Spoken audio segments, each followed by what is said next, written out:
Šio leidinio autorinės teisės priklauso Vyriausiajai rinkimų komisijai ir jis ar jo dalys negali būti naudojamos be Vyriausiosios rinkimų komisijos sutikimo.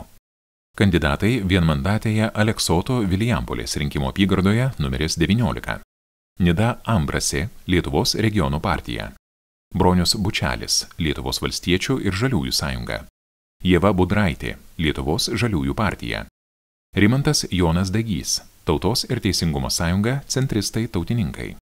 Edita Gudišauskienė, Demokratų sąjunga vardan Lietuvos. Šarūnas Jasiukevičius, Nacionalinis susivienijimas. Robertas Kaunas, Lietuvos socialdemokratų partija. Paulius Lukševičius, Tėvynės sąjunga Lietuvos krikščionys demokratai.